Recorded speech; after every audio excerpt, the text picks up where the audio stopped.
कभी हम अफ्रीका की बात करें तो हमारे दिमाग में क्या आता है? रेगिस्तान, नेचुरल रिसोर्सेज, गरीबी, अनस्टेबल गवर्नमेंट, तख्ता पलट, नेचुरल ब्यूटी। लेकिन एक चीज है जो कभी नजर नहीं आती, वो है विदेशी ताकतों का दखल। अगर आपने कभी अफ्रीका की हिस्ट्री पढ़ी है तो आपको पता है कि यहाँ के लोगों के साथ में किस तरीके के अत्याचार हुए हैं, और करने वाले कोई दूसरे नहीं बल्कि इन्हीं के लोग थे। फ्रांस और इंग्लैंड से आजाद होने के बाद भी कई सारी एट्रोसिटीज हमने देखी है। कई जगहों पर इतिहास 100 साल या फिर 200 साल में अपने आप को दोहराता है, लेकिन अफ्रीका में तो हर दूसरे या 5वें साल वही होता है। इस बार भी कुछ ऐसा ही हुआ है। नाइजर में मिलिट्री ने तख्ता पलट कर दिया है। नाइजर दुनिया का वैसे तो गरीबी देशों में देखा जाए तो टॉप 6 पर आता है, लेकिन इस बार के हालात कुछ और हैं। कुछ तो बहुत बड़ा होने वाला है और हो सकता है कि हम जल्द ही कई देशों के बीच में वोट देख सकें। अब आप में से कई लोग सोचेंगे कि इस बार क्या स्पेशल है, अफ्रीका में तो कूप हर बार की बात है, तो इस बार क्या है? देखो, इस बार सीधा फ्रांस के पेट पर लात पड़ी है और इसको बहुत दर्द हो रहा है। अब फ्रांस को देखकर बाकी की वेस्टर्न कंट्रीज की आंखों में भी पानी आ रहा है। इस चीज का बदला तो वो जरूर लेंगे, लेकिन नाइजर भी तैयार है माली, बुर्किना फासो और रशिया के साथ में। अगर इनके बीच में वॉर होती है जो कि बहुत भयानक होगी, और मुझे लगता है कि हो सकती है, पर इतना मैं दावे के साथ कैसे बोल सकता हूँ? देखो, जियोपॉलिटिक्स एक कॉम्प्लिकेटेड गेम है, लेकिन टेंशन नहीं लेनी है। भाई आया है पता के जाएगा। इस वीडियो में आपको नाइजर का पास्ट, प्रेजेंट और फ्यूचर पता चल जाएगा, और अंत में आप सब लोगों के लिए एक सरप्राइज है जिसे आपको मिस नहीं करना है, तो वीडियो को बिना स्किप किए अंत तक जरूर देखिए।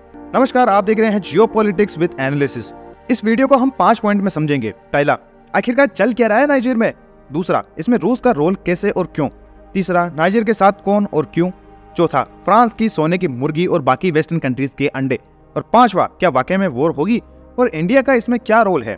नाइजर की अभी की स्थिति को समझने के लिए हमें थोड़ा सा हिस्ट्री में देख लेना चाहिए। साल 1958 में फ्रांस से नाइजर को कहने को तो आजादी मिल गई, पर वो वहां से कभी गया ही नहीं। नाइजर के साथ अपनी बाकी की 15 कॉलोनीज के ऊपर कई सारे फ्रांस ने रूल लगा दिए। उस टाइम फ्रांस के प्रेसिडेंट हुआ करते थे चार्ल्स दे काउले। नाइजर का 100% फॉरेन रिजर्व उसने अपने पास रख लिया। यूरेनियम से लेकर हर वो चीज को अपने हिस्से में ले लिया जो नाइजर प्रोड्यूस करता था, चाहे वो गोल्ड हो, ऑयल हो, कोयला हो या फिर कपास।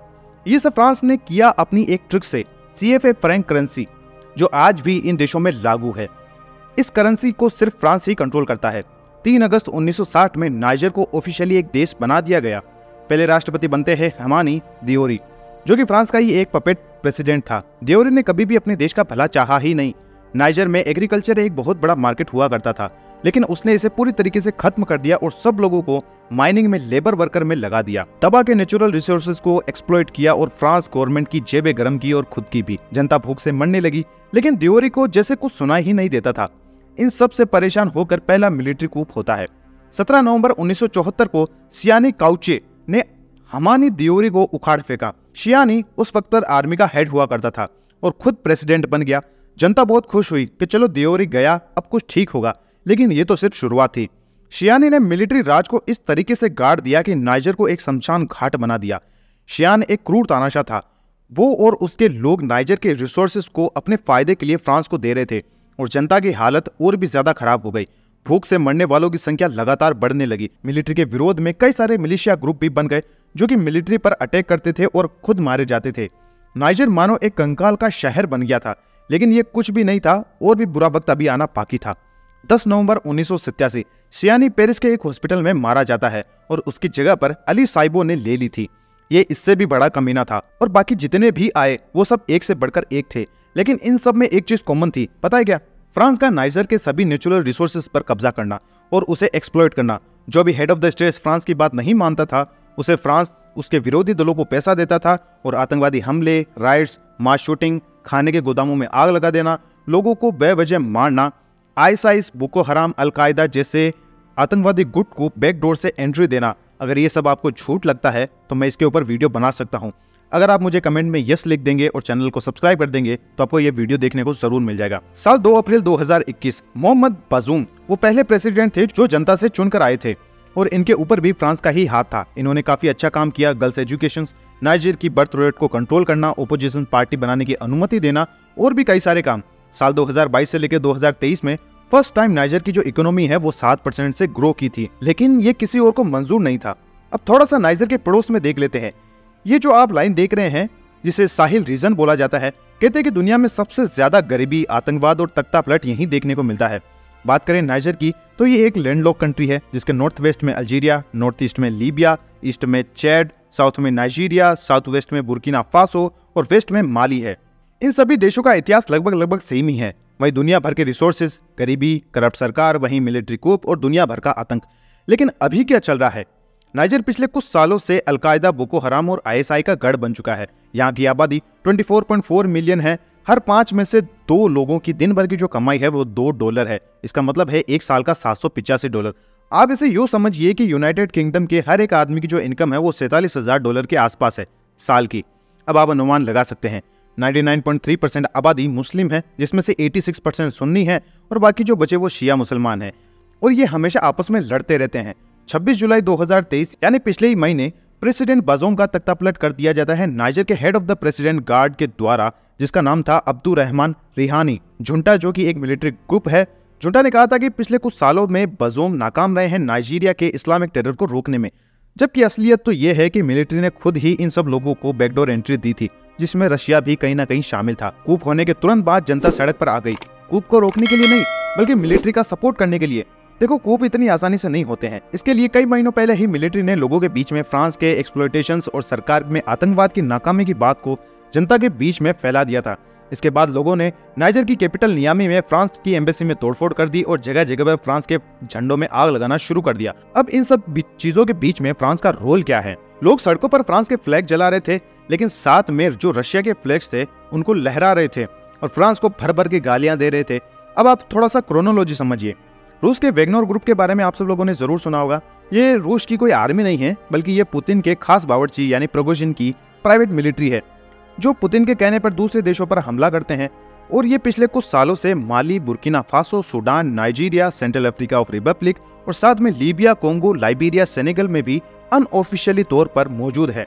अब यहाँ गौर करने वाली बात तो ये है कि ये सभी कंट्रीज पॉलिटिकली अनस्टेबल है। मिलिट्री ग्रुप तो यहाँ पर सर्दी गर्मी की तरह होते रहते हैं। वेस्टर्न देश किसी भी राइवल ग्रुप को फंड करते हैं और बंदा सत्ता से बाहर, ऐसे नहीं तो वैसे। लेकिन इस बार इनका साथ रूस ने दिया है। माली, बुर्किना फासो और सूडान और सभी नए मिलिट्री लीडर्स ने फ्रांस का साथ छोड़कर रशिया का साथ दिया है। 28 जुलाई को रूस में 17 अफ्रीकी देशों के प्रेसिडेंट की मुलाकात पुतिन से होती है सेंट पीटर्सबर्ग में, जिसमें रूस ने सबको फ्री कुछ मेट्रिक टन अनाज देने का वादा किया है और भी कई सारी चीजें जैसे हथियार, मिनरल्स, फर्टिलाइजर्स और क्रेन्स।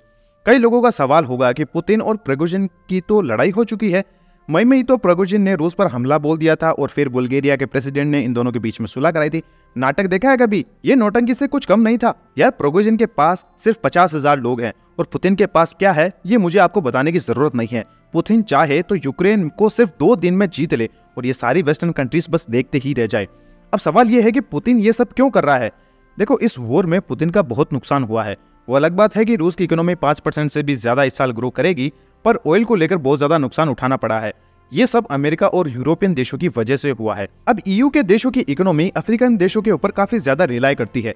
अगर सभी अफ्रीकन देश इन देशों को रिसोर्सेज देना बंद कर दे तो 2-3 सालों में ही यहाँ एक नया अफ्रीका बन जाए अमेरिका के साथ में। और पुतिन यही करने की कोशिश कर रहा है, जिसमें उसका साथ ईरान, इराक, सीरिया और जहां तक मुझे लगता है सऊदी भी दे रहा है। इनके खुद के पर्सनल इंटरेस्ट भी हैं। यूरोपियन कंट्रीज कई दशकों से रूस के रिसोर्सेज के ऊपर आग लगाए हुए बैठी है और पुतिन हर बार की तरह इनकी आंखों में मिर्ची डाल देता है। अब ये बात मैं आपको किसी और वीडियो में समझाऊंगा। अब शुरू होगा गेम ऑफ द ग्रेड का। बताता हूँ कैसे। नाइजर प्रोड्यूस करता है फ्रांस का 70% यूरेनियम, जिससे कि फ्रांस की 65% बिजली न्यूक्लियर पावर से बनती है। EU में सबसे ज्यादा गोल्ड फ्रांस के पास है, पर फ्रांस में तो गोल्ड होता ही नहीं है। तो ये सारा आया कहां से?